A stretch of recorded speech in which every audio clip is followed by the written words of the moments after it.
Hey there, welcome to the Movie Review Mom YouTube channel. If this is the very first time you've been here, yay, finally, you found me.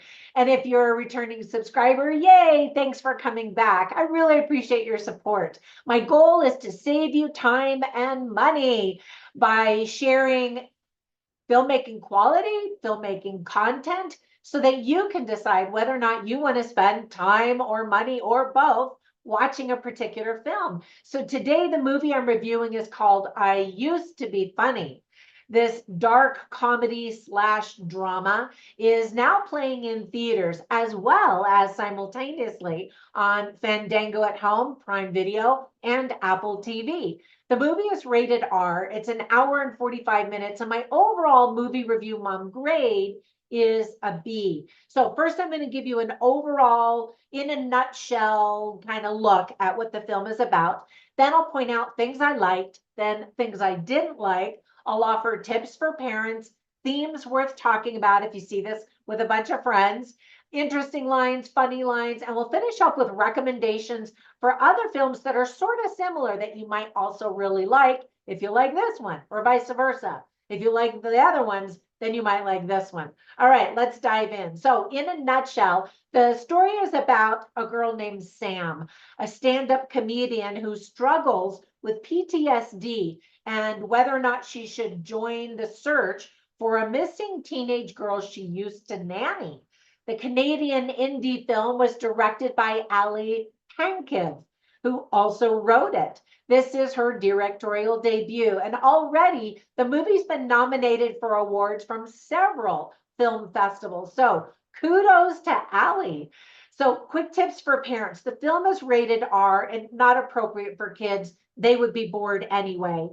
Lots of profanity and a million F-bombs. So I'm so tired of so many F-bombs in movies nowadays. It's ridiculous.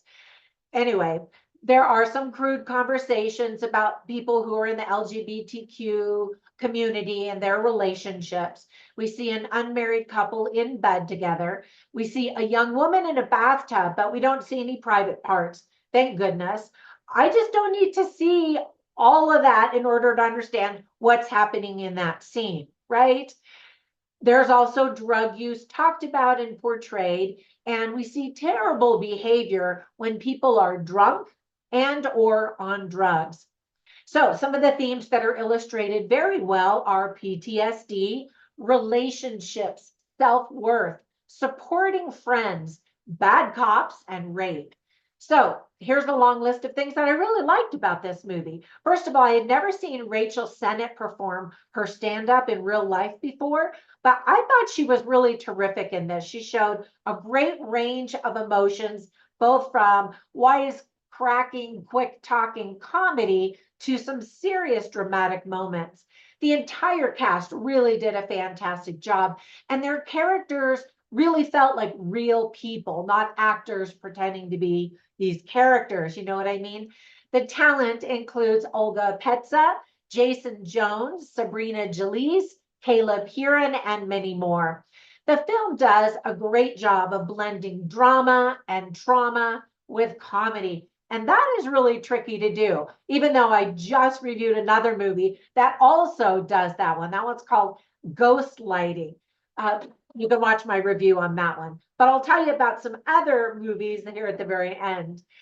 And by the way, you can see my review of that on my Movie Review Mom YouTube channel. So we get to see a little bit of Niagara Falls as the setting is just on the Canadian side. In a fun scene, we see two of the girls wear yellow ponchos and go behind the powerful Niagara Falls. Now, I got to actually do that just a few years ago, and we absolutely got drenched, loving every minute. It is so impressive and beautiful. We get a little peek inside the world of stand-up comedy, as well as how hard it is to be successful in that industry and really in the art world in general. It's really touching to see how supportive and patient Sam's roommates are. Everyone should be so lucky to have friends that will see you through rough times like they did with her.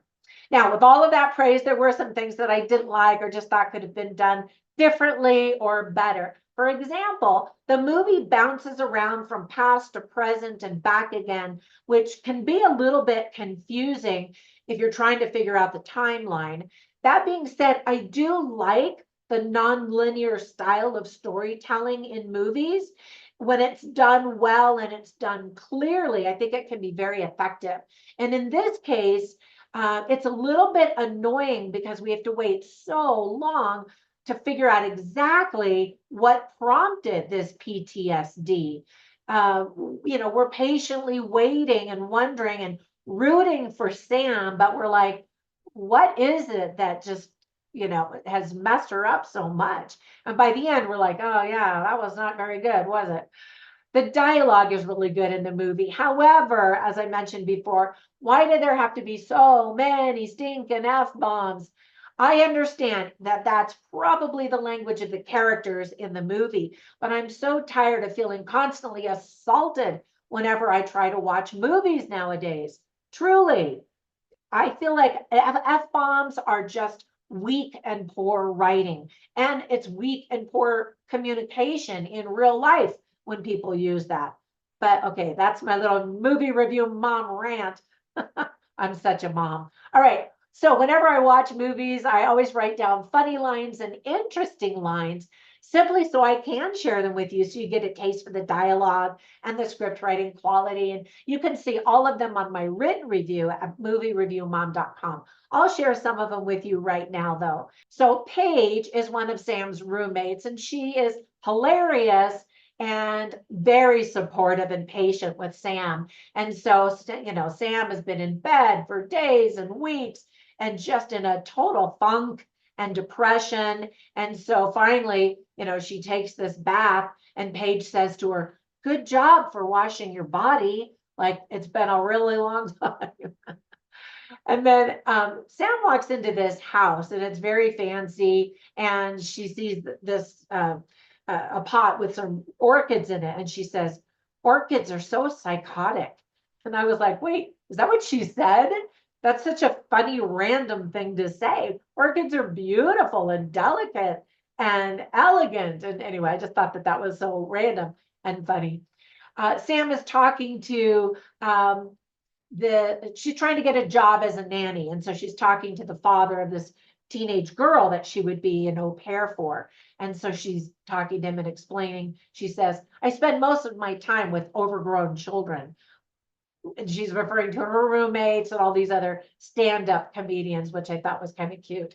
Now, they're at the stand-up comedy club one night, and Zara, who's played by Hoodoo Hersey, is one of the comedians, and they're chit-chatting, and finally she says, I gotta go because I have a date, and in his bio, it says he's a poet. So that'll be really fun to torture my parents with. And I just kind of laughed because all of these stand-up comedians are pretty young. I picture, stand-up comedians as Jim Gaffigan and Seinfeld and older, but these are all just young, starting out in their careers. And they are older Gen Zs or very young millennials, this target group that's in the movie, that the stand-up comedians and the roommates and all of that. So at one point, Sam gets the job as the nanny, and she's talking to the teenage daughter, the girl that she's nannying, and she says, it's no fair that Gen Z already knows about like skin serums and stuff. So you're just going to rule the world with their poreless skin forever. And she helps this teenager a lot with her humor and her insights. And I thought that was kind of cute. Another tip of advice that she gives to the teenager is, and after she tells this story, she says, and that is why you should never experiment with alcohol or pastel denim until your bladder fully develops at age 18. And I thought that was so funny. She shows up at this party, doesn't want to be there, and she says, it's killing me to be here, but I do look hot. Anyway, lots of cute, funny lines like that. And then there was an interesting line that I wrote down, and that is, again, when Sam, who has a huge potty mouth herself, says to this teenager, stop swearing, it doesn't sound cool. Mic drop. That's my point exactly. Stop swearing, people. It's not a good look. And then I love this line. And I think this is a really good line that is the theme for the whole movie. It encapsulates the message of the movie. And this is Noah, who is Sam's ex-boyfriend. And he's trying to find out, are we getting back together again or what? And she's like, no, I can't be around you. And he says, I'm trying to find out if there's a we. And then this is the line he says, everyone needs we's in their life.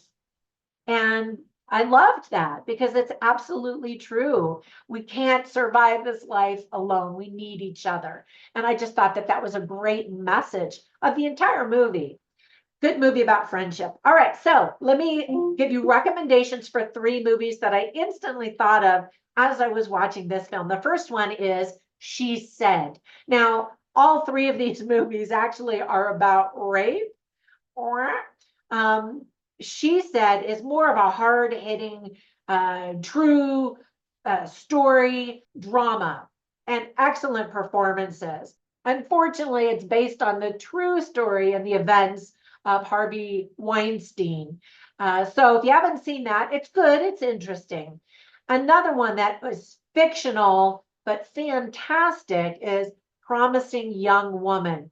Academy Award-winning performance in this movie. Very well done, creepy in many ways, stunning and shocking in many, many ways, but so, so good. And then the last one is called The Nightingale. And it's more dramatic and also similar themes. So the movie I Used to Be Funny is definitely more funny than any of those 3 movies, but they're really good ones. All right, when you get a minute, run over to Instagram. You can find me as Movie Review Mom. You can also find me as my name, Trina Boice, my author name. That's my real name, where you can learn about my 31 books and when they go for sale for free on Amazon, which is almost every weekend, and my online courses, my products, and my other shenanigans. Have a fantastic day, and I'll catch you in the next one. Bye for now.